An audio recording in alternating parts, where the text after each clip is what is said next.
삼성이 대신 내준 다스의 해외 소송비 40억 원에 대해 검찰이 제3자 뇌물이 아닌 직접 뇌물죄를 적용키로 했습니다. 다스가 제3자가 아닌 이명박 전 대통령의 실소유물이라고 판단한 건데 오늘은 이 전 대통령의 매제이자 다스 전 부사장인 김진 씨를 불러 조사했습니다. 북미 접촉 가능성에 대해 렉스 틸러슨 미국 국무부 장관은 북한이 대화할 준비가 됐는지 귀를 기울이고 있다고 말했습니다. 하지만 북한은 노동신문 논평을 통해 미국과 대화에 목말라 하지 않으며 시간이 갈수록 바빠지는 쪽은 미국이 될 거라고 주장했습니다. 성희롱 추문에 이어 연출가 이윤택 씨에게 성폭행을 당했다는 피해 주장까지 나오면서 파문이 커지고 있습니다. 수사를 촉구하는 요구가 청와대 청원 게시판 등에 이어지는 가운데 이 씨는 내일 기자회견을 통해 공식 사과하겠다는 입장을 밝혔습니다. JTBC 뉴스룸 지금 시작합니다.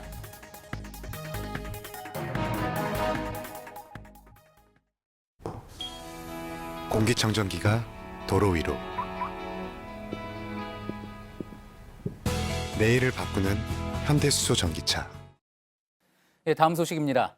삼성이 대신 납부한 40억 대의 다스 소송 비용에 대해 검찰은 제3자 뇌물이 아니라 이명박 전 대통령이 직접 받은 뇌물이라고 잠정 결론 내렸습니다. 다스가 이 전 대통령의 실소유물이라고 판단을 한 거죠. 대통령 권한으로 이건희 회장을 특별 사면해주면서 대신 소송비를 뇌물로 받았다는 겁니다. 또 이 전 대통령의 또 다른 핵심 측근에 대한 조사도 이뤄진 걸로 JTBC 취재 결과 확인됐습니다. 서울중앙지검 연결해서 자세한 소식 알아보겠습니다. 임지수 기자, 먼저 오늘 검찰이 이제 이명박 전 대통령의 매제이자 또 다스 전 공동대표였던 김진 씨를 조사했다는 거죠.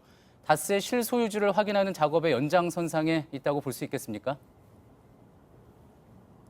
네, 이명박 전 대통령 여동생의 남편인 김진 씨는 지난 1997년부터 최근까지 다스와 관련한 다양한 협력사의 대표와 임원직을 맡아왔습니다. 특히 BBK 특검이 끝난 직후인 2008년 8월부터 1년여간은 다스의 공동대표를 역임하기도 했는데요. 바로 삼성 측이 이 다스의 해외 소송 비용을 대납했다고 지목된 바로 그 시기입니다. 검찰은 김 씨를 오늘 불러서 비단 그 시기뿐만 아니라 1990년대부터 이 다스의 주요 의사결정 과정에서 이명박 전 대통령의 영향력과 또 관여를 집중 추궁한 것으로 전해집니다. 예, 2008년 8월부터 1년간 대표이사를 역임했다면 또 새로운 이야기가 나올 수가 있겠군요. 자, 그런데 검찰이 삼성의 소송비 대납을 이 전 대통령에 대한 직접 뇌물로 판단한 배경은 뭡니까?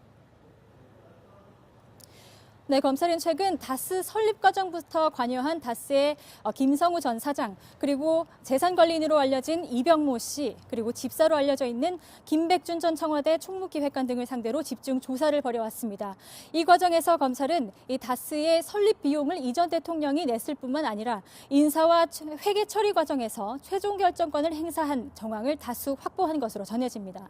진술뿐만 아니라 최근 영포빌딩 압수수색 과정에서 확보한 청와대 문건들, 그리고 차명재산으로 지목되는 이 친인척 명의로 소유해왔다는 그 재산들의 흐름, 자금의 흐름 등을 분석한 결과 다스의 실소유주를 이명박 전 대통령으로 잠정 결론 내린 건데요. 이 때문에 이 전 대통령이 이 삼성에게 이건희 회장의 사면권을 대가로 소송 비용 대납을 요구했다고 판단하면서도 이 범죄 행위에 대해서 제3자 뇌물죄가 아니라 이 부정한 청탁을 대가로 하는 제3자 뇌물죄가 아니라 직접 뇌물을 받은 단순 뇌물 혐의를 적용할 수 있다고 판단하고 있습니다. 예, 그러니까 이제 다스가 이명박 전 대통령의 실소유물이다라고 판단을 했기 때문에 제3자 뇌물죄가 아니라 직접 뇌물이다 이렇게 볼 수 보았다는 거군요. 그런데 이제 또 저희가 삼성의 소송비 대납 배경에 이건희 회장의 특별 사면이라는 대가가 있었다고 전해드리지 않았습니까? 대납 과정 자체도 이건희 회장의 승인을 받아서 이루어진 걸로 보인다고 이렇게 검찰이 판단하고 있다는 거죠. 네, 이학수 전 삼성그룹 부회장은 지난 15일 검찰 조사에서 자수서까지 제출하면서 협조적으로 임한 것으로 전해집니다. 이 청와대의 다스 소송비 대납 과정을 이건희 회장에게 보고했고 승인을 거쳐서 진행이 됐다고 그 취지로 진술한 것으로 파악되는데요.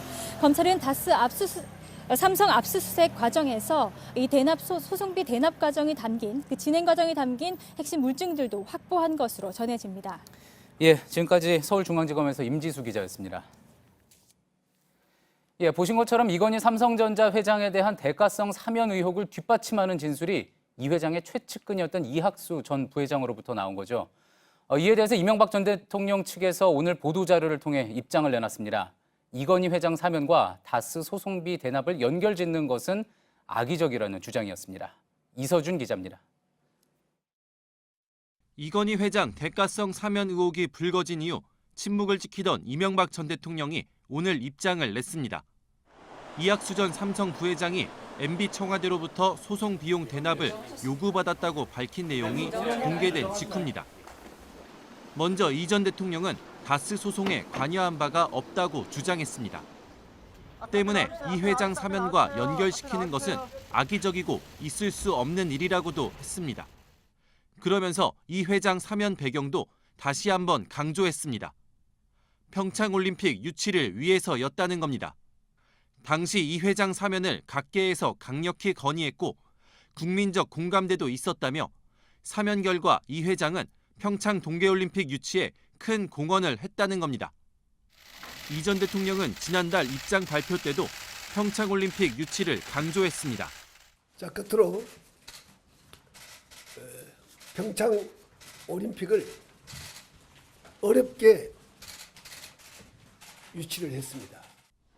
자신의 페이스북 배경화면을 평창올림픽 유치를 확정짓고 이건희 회장과 함께 기뻐하는 사진으로 바꾸기도 했습니다. 이처럼 최근 들어 이 전 대통령이 평창올림픽 유치를 강조하고 있는 건 역시 검찰의 대가성 사면 의혹 수사와 관련 있는 게 아니냐는 분석도 나옵니다. JTBC 이서준입니다. 예, 이 문제와 관련해 정치부 서복현 기자와 한 걸음 더 들어가 자세히 이야기 나눠보도록 하겠습니다. 서복현 기자, 이 전 대통령 측은 그러니까 삼성의 소송비를 내달라고 한 적이 없다, 이렇게 부인을 한 거죠? 그렇습니다. 좀 더 구체적으로 말씀을 드리면 삼성이 이 전 대통령 측 요청에 따라 다스 소송비 40억 원을 대납했다는 일부 언론 보도는 사실이 아니다. 일부 언론 보도가 사실이 아니다? 네, 이렇게 부인을 했는데요. 예. 그런데 대상이 잘못됐습니다. 왜냐면요. 소송비 대납은 언론이 주장한 것이 아니라 예. 이학수 전 부회장의 진술입니다. 그러니까 반박하려면 이 전 부회장을 향해 했었어야 되는 거죠. 그렇군요. 예. 자, 이학수 전 부회장, 이건희 회장 시절 이제 삼성의 2인자 아니었습니까? 그러니까 누구보다도 삼성과 관련해서 잘 알고 있고 또 그 당시 벌어진 일에 대해서 잘 파악을 하고 있다. 당연히 이렇게 생각을 해볼 수 있겠죠. 그렇습니다. 오너 일가를 빼곤 삼성에서 가장 영향력이 컸던 인물입니다. 예. 1971년에 입사한 이 전 부회장은요. 이후 회장 비서실에서 20년 가까이 있었습니다. 예. IMF 때 구조조정본부장으로 삼성 구조조정을 주도했고요. 또 전략기획실장도 했습니다. 핵심 부서죠. 2011년 삼성물산 고문을 끝으로 떠날 때까지 삼성 2인자 또 이건희 회장의 복심으로 불렸습니다. 그만큼 삼성의 은밀한 부분까지 속속들이 알고 있었던 인물인데요. 예. 그런 핵심 인물이 이 전 대통령 측의 요청에 따라 소송비를 대납했다. 이런 진술을 한 겁니다. 자, 그 이 전 대통령의 요청이라는 것, 그 요청을 전한 사람이 바로 이제 김백준 전 총무기획관이라는 거잖아요. 그렇습니다. 이학수 전 부회장은 요청의 당사자로 김백준 전 총무기획관을 지목한 것으로 알려졌습니다. 예. 이 전 부회장이 삼성의 2인자였다면 이 전 대통령의 40년 지기 측근인 김 전 기획관은 그러니까 이 전 대통령과의 거리로만 보면 사실상 2인자로 불릴 위치였습니다. 예. 그래서 재산, 특히 이 돈 관련 부분은요. 이 전 대통령보다도 더 잘 알고 있다. 이렇게 얘기가 나오고 있는 상황입니다. 예, 그런 김 전 기획관도 처음에 이제 검찰 조사에서 많이 부인을 했지만 예. 특히 이제 뭐 특활비 관련해서 이 전 대통령에 대해 진술을 또 하고 있고 그런 거잖아요. 삼성 소송비 대납에 대해서도 이야기를 하기 시작한 거죠. 그렇습니다. 이 삼성의 소송비 대납에 대해 김 전 기획관도 관련 진술을 하고 있는 것으로 알려졌습니다. 예. 이미 말씀하셨지만 국정원 특활비 수수는 이명박 전 대통령의 지시였다. 이렇게 진술을 한 상태고요. 그리고 김 전 기획관은 다스의 실소유주가 누구인지도 알고 있을 인물입니다. 지금 수사가 국정원 특활비 그리고 다스의 실소유주 또 소송비 대납 이렇게 세 갈래인데 예. 이 셋 모두 알고 있는 인물이 바로 김 전 기획관입니다. 그렇군요. 자, 이렇게 2인자들, 김백준 전 기획관도 그렇고 이학수 전 부회장도 그렇고요. 이 모든 2인자들의 진술이 이 전 대통령을 향하고 있는데 예. 자, 이 상황이 그러면은 이 전 대통령에게는 치명적인 어떤 상황, 치명적인 진술이 되고 있다고 볼 수 있겠네요. 네, 그래서 외통수 아니냐 이런 분석이 나오고 있는 겁니다. 예. 2인자라는 것이 중요한 이유는요. 이 사람들이 단순히 봤다, 들었다 이런 것이 아니라 했다. 그러니까 실제 이 내밀한 작업들을 실행한 사람들입니다. 그렇기 예. 때문에 진술의 파괴력이 매우 강한 겁니다. 하지만 어쨌든 지금 현재 이 전 대통령은 계속 부인을 하고 있는 거잖아요. 예. 자, 앞으로 상황이 어떻게 진행이 될 것 같습니까? 네, 그런데 부인도요. 구체적인 해명도 아니고 아니다, 악의적이다, 정치보복이다 이런 정도인데요. 특히 예. 직접 하는 것이 아니라 측근들이 대신하고 있습니다. 그런데 이미 더 가까운 측근이 진술을 하고 있기 때문에 큰 변수는 되지 못하고 있습니다. 예. 또 다른 핵심 측근인 김희중 전 부속비서관이 한 말이 있는데요. 진실을 알고 있는 사람은 이 전 대통령밖에 없다. 사실관계를 잘 모르는 참모 20명, 30명 모아놓고 이야기해봤자 무슨 답이 나오겠느냐 이런 말을 한 적이 있습니다. 예, 그런 이야기를 했었죠. 예, 잘 모르는 측근들의 해명은 큰 의미가 없다는 건데요. 예. 지금 정동기 전 민정수석을 중심으로 변호인단을 구성하고 있다고 하는데 변호인들에게는 속사정을 털어놓을지는 여전히 의문입니다. 결국 지금처럼 무조건 부인은 하는 전략으로 갈 것이냐 예. 이런 향후 대응 전략은 최종 판단 결국 이 전 대통령의 몫입니다. 알겠습니다. 잘 들었습니다. 서복현 기자였습니다. 연출가 이윤택 씨에게 성폭력을 당했다는 미투 선언이 연극계에 퍼지고 있습니다. 극단 미인의 김수희 대표가 피해 경험을 털어놓은 데 이어 이 씨에게 성폭행을 당했다는 글도 올라왔습니다. 비슷한 피해를 주장한 제3의 제보자도 있었습니다. 윤재영 기자입니다. 이윤택 씨로부터 19살이던 2001년과 20살이던 2002년 두 번의 성폭행을 당했다. 성추행은 여러 번 있었다. 어제 오후 한 인터넷 커뮤니티에 올라온 글 내용입니다. 글쓴이는 연희단 거리패에 있을 때 황토방이라는 별채로 호출을 받아 이 씨를 안마했다며 훨씬 더 심한 주문도 있었다고 주장했습니다. 그러면서도 글쓴이는 극단 전체가 집단 최면이라도 걸린 듯이 일어난 일과 목격한 일을 모른 척하고 지냈다고 설명했습니다. 또 그의 성추행은 성폭행이 되었다고 폭로했습니다. 이에 대해 이윤택 씨 측은 게시글의 내용이 모두 사실은 아니라고 밝혔습니다. 취재진은 또 다른 피해자로부터 당시 연희단 거리패의 상황에 대해 들었습니다. 정말 그 안마라는 거는 그냥 일상생활이나 마찬가지였고 매일 밤, 낮, 오전. A씨는 극단에 몸담았던 수많은 여배우가 피해자라고 주장했습니다. 거기 있는 여자 단원들이 작게 또는 크게 이렇게 피해를 받았던 사실들을 다 이렇게 따져본다면 30년 동안 이제 수백 명이 될 것이라는 게 이제 뭐 저뿐만 아니고 거기 연희단에 있었던 사람들은 다 아는 사실이고요. 한국극작가협회는 어제 이 씨를 제명했고 한국연극협회는 오늘 비상대책위원회를 꾸렸습니다. 청와대 국민청원 게시판에도 진상을 밝혀달라는 내용의 청원이 계속되고 있습니다. 이 씨는 내일 오전 10시 서울 종로구 한 스튜디오에서 공개 사과를 하겠다고 밝혔습니다. JTBC 윤재영입니다. 서울의 대형 병원 간호사가 설 연휴에 숨진 채 발견됐습니다.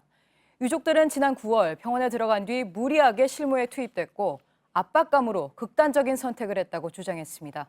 박준우 기자입니다. 지난 15일 오전 서울 강남의 대형 병원 간호사 박모 씨가 서울의 한 아파트 화단에서 숨진 채 발견됐습니다. 경찰은 박 씨가 투신한 것으로 보고 있습니다. 숨지기 직전 박 씨가 남긴 휴대전화 속 메모엔 압박감과 주변 눈초리 때문에 의기소침해졌다는 내용이 적혀 있습니다. 유족들은 박 씨가 지난 9월 병원에 들어간 뒤로 제대로 교육을 받지 못하고 방치당하면서 스트레스를 받았다고 주장했습니다. 약간 방치가 되는 느낌? 모르는 게 있으면 뭐 물어보면 아직 넌 그거 안 배웠어? 그거 왜 아직도 몰라? 뭐 이런 식으로 자꾸만 하니까 일각에선 강압적인 교육 분위기가 있었던 게 아니냐는 의혹도 제기합니다. 이에 대해 병원 측은 선임 간호사가 강한 어조를 사용한 적은 있어도 인격 모독이나 집단 괴롭힘은 없었다고 했습니다. 또 보강 조사를 통해 교육 시스템이 미비한 부분은 개선하겠다고 밝혔습니다. 경찰은 박 씨의 정확한 사망 경위를 밝히기 위해 조만간 병원 관계자를 소환할 계획입니다. JTBC 박준우입니다. 메르스 3차 감염자에게 국가가 배상해야 한다는 첫 판결이 나왔습니다. 최초 감염자에 대한 초동 대응이 미흡했고 2차 감염자들의 역학조사도 부실해 추가 감염이 생겼다고 법원은 지적했습니다. 서준석 기자입니다. 이모 씨는 2015년 발목을 다쳐 대전의 대청병원에 입원했다가 메르스에 감염돼 30번 환자로 등록됐습니다. 같은 병실에 이른바 슈퍼 전파자가 입원하면서 함께 감염된 겁니다. 항소심에서 법원은 정부의 손을 들어줬던 1심과 달리 정부가 이 씨에게 1,000만 원을 배상해야 한다고 판단했습니다. 우선 초동 대응이 미흡했다고 지적했습니다.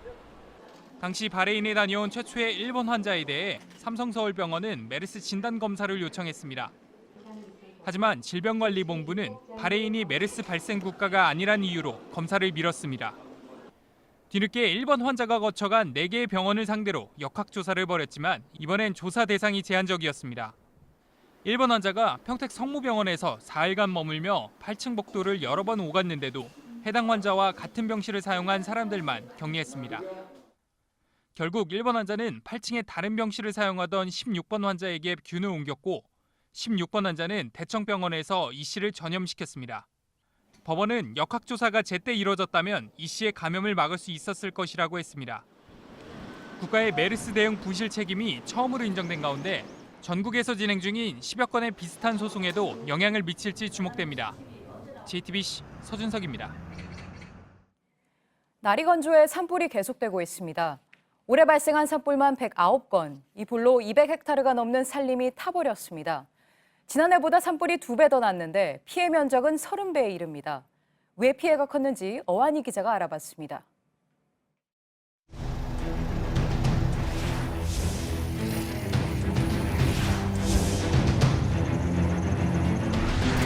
올 들어 어제까지 발생한 산불은 총 109건, 피해 면적은 총 209헥타르로 집계됐습니다. 지난해 같은 기간과 비교해 발생 건수는 2배가량 늘었는데 피해 면적은 약 30배로 급증했습니다. 전국이 바짝 말라있기 때문입니다.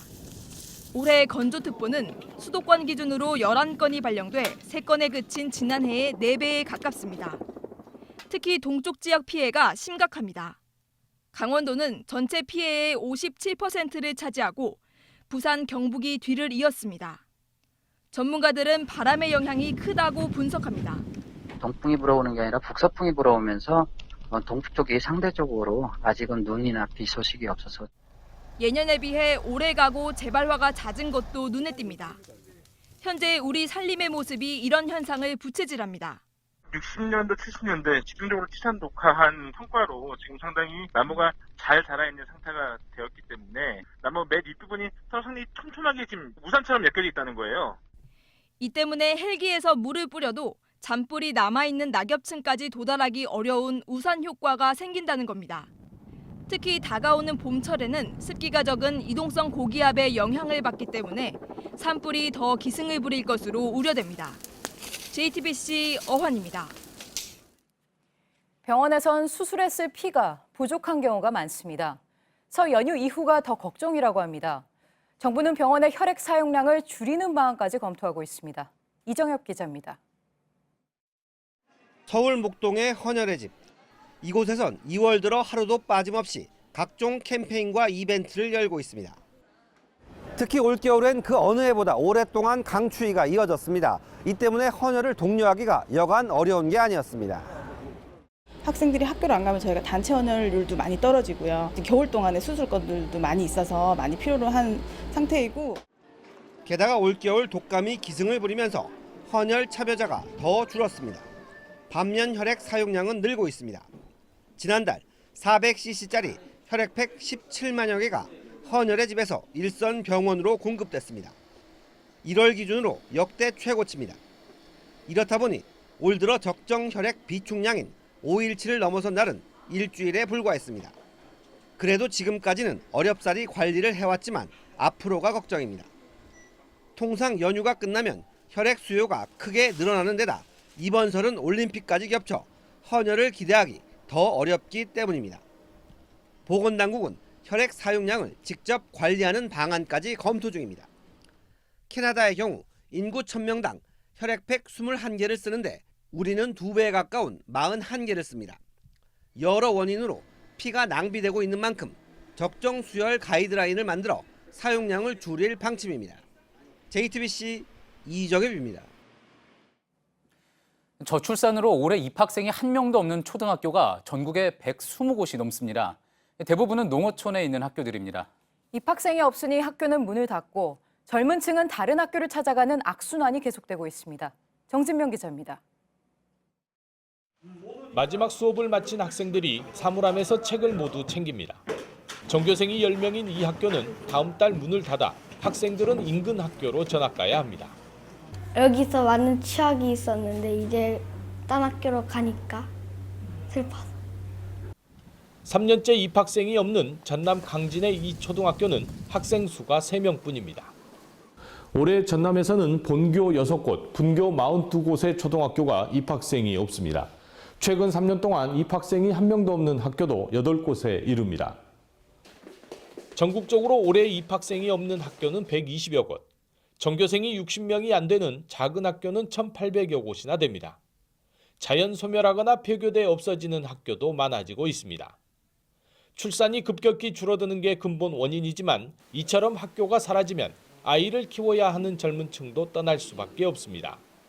국가에서 정책적으로 살려나가야지 그 뒤에 출생하고 더 이렇게 커갈 수 있는 기본이 지금 무너지면 안 되는 시점입니다. 마을 공동체의 상징인 학교가 점차 사라지면서 농어촌 교육 현장의 위기감이 커지고 있습니다. JTBC 정진명입니다. 네, 사라져가는 농어촌 학교의 실상을 보고 오셨는데 폐교될 위기에서 되살아나는 곳도 있습니다. 특색 있는 수업을 한다는 입소문이나 오히려 도시에서 찾아오는 농어촌 학교도 있습니다. 농어촌 학교 붕괴의 대안이 될 수 있을지 이어서 윤두열 기자가 전합니다. 함께 모여 악기를 연주하고 쿠키도 만들어 봅니다. 겨울을 주제로 옷을 만들고 패션쇼도 합니다. 서양의 문화인 크리스마스와 저희 나라의 전통 의상인 한복을 서로 합체시켜 이 의상을 만들었습니다. 경북 칠곡의 지천초등학교 방과후 수업은 전교생이 모두 참여하는 것으로 유명합니다. 내용은 알찬데 돈은 받지 않습니다. 바로 옆 대구 학부모들에게 사교육비가 들지 않는다는 점을 홍보했더니 16명이었던 전교생이 63명으로 불었습니다.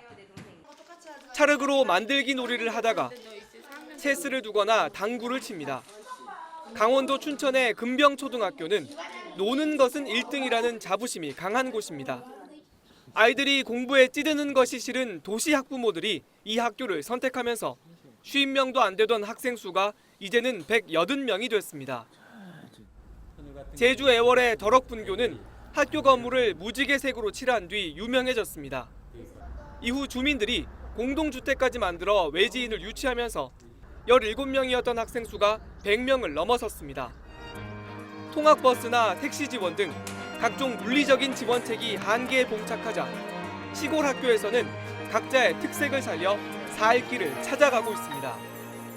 JTBC 윤두열입니다. 미국의 틸러슨 국무장관이 북한이 대화할 준비가 됐는지 귀 기울이고 있다고 했습니다. 하지만 노동신문은 미국과 대화에 목마르지 않다며 미국이 김칫국 마시고 호들갑 떤다고 했습니다. 정희식 특파원입니다. We keep our channels open, so I'm listening for you to tell me you're ready to talk. 틸러슨 장관은 미국 CBS 방송과 인터뷰에서 북한이 우리가 어떤 방식으로 첫 번째 대화를 하기를 원하는지에 대해 분명하게 입장을 밝힐 것이라고 생각한다고 말했습니다. 헤더 노트 국무부 대변인이 북한과 예비 대화 가능성을 열어놓은 데 이어 장관이 직접 북한의 응답을 촉구한 겁니다.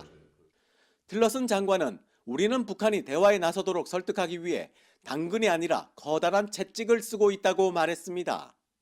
맥메스터 국가안보보좌관은 같은 날 독일을 방문해 가능한 모든 수단을 동원해 김정은 정권을 압박해야 한다며 압박을 보다 강조했습니다. 북한 노동당 기관지인 노동신문은 우리는 미국과 대화에 목말라 하지 않으며 시간이 갈수록 바빠질 것은 미국이라고 주장했습니다. 그러면서 떡줄 사람은 생각지도 않는데 김칫국부터 마신다. 트럼프 패거리들이 호들갑을 떨어댄다고 덧붙였습니다.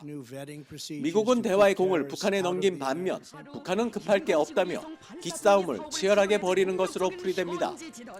워싱턴에서 JTBC 정효식입니다. 이란 아세만 항공 여객기가 이란 중부 상간에 현지 시간 18일 추락했습니다. 탑승자 66명이 모두 숨진 것으로 보인다고 현지 언론들이 보도했습니다. 이 여객기는 2000년에 제조됐고 사고 당시 이란 테헤란에서 남서부 야수즈로 가던 중이었습니다. 사고 원인이나 테러 여부는 확인되지 않았습니다. 옆으로 누워있는 세월호 선체를 바로 세우는 작업이 인양 316일 만에 본격 시작됩니다. 내일부터 배를 부두 끝으로 옮긴 뒤 5월 말까지 해상 크레인으로 선체를 세울 예정이며 미수습자 5명에 대한 수색도 재개됩니다. 고은 시인이 수원시가 마련해준 주거 겸 창작 공간을 5년 만에 떠나겠다고 밝혔습니다. 수원 시민들이 제기한 특혜 논란에 성추행 의혹까지 더해져 퇴거 요청을 받은 건데 수원시는 등단 60주년 기념 행사도 재검토하기로 했습니다. 17명이 숨진 미국 플로리다 고등학교 총격 사건 이후 총기 규제를 강화해야 한다는 목소리가 커지고 있습니다. 현지 시간 17일 플로리다 연방법원 앞에 모인 시민 수천 명은 총기 규제 입법을 촉구했습니다. 고용노동부가 기업의 영업 비밀이라며 공개하지 않았던 삼성전자 온양 반도체 공장의 작업 환경 측정 보고서를 법원 판결에 따라 유족들에게 공개하기로 했습니다. 이 보고서는 노동자들이 유해 물질에 노출되는 정도를 본 것으로 산업 재해 입증에 중요한 자료가 될 전망입니다. 네, 설 연휴 마지막 날이죠. 특별한 리포트 준비해봤습니다. 편지를 우체통에 넣으면 1년 뒤에 도착하는 느린 우체통 사연입니다. 치매인 할머니가 자신을 잊지 않길 바라는 손녀부터 또 남편의 사업 번성을 희망하는 여성까지 새해 희망들이 편지에 담겼습니다. 최수연 기자의 보도입니다. 공원 한쪽에 빨간 우체통이 있습니다. 오늘 쓰면 1년 뒤에 배달되는 느린 우체통입니다. 16살 채영이는 치매에 걸린 할머니에게 자신의 이름을 조금만 더 기억해달라는 마음을 편지에 담았습니다. 댁에 방문을 했는데 할머니가 저를 기억을 못하셔서 제 이름 채영아 하고 불러주셨으면 좋겠어요. 1년 뒤에도 자신을 지켜줄 고마운 가족에게 응원을 보내기도 합니다. 남편한테 요새 이제 사업이 잘 안 되잖아요. 또 힘내라고 썼어요. 선생님과 함께 단체로 우체통을 찾은 학생들은 장난치고 웃다가도 편지를 쓰자 이내 진지해집니다. 선생님은 기다림의 의미를 알려주고 싶었다고 말합니다. 아날로그적인 그런 감성을 느낄 수 있는 그런 편지 쓰거나 뭐 글 쓰는 그런 게 좀 좋을 것 같아서. 손편지를 써본 게 난생 처음인 형제도, 손자를 끔찍히 아끼는 할아버지도 모두 행복한 1년 후를 기대했습니다. 한 적이 없어. 핸드폰으로 카톡 하죠. 잘 뛰어놀고 뭐 건강하면 되지. 잘 자라줘서 고맙다고 그러고. 조금만 늦어도 조바심을 내는 세상 속에서 느린 손편지가 더 특별하게 다가옵니다. JTBC 최수연입니다. 예, 저희가 오늘 준비한 소식은 여기까지입니다. 내일은 손석희 앵커와 안나경 앵커가 휴가에서 돌아와 뉴스룸 전해드리겠습니다. 네, 시청해주신 여러분 고맙습니다.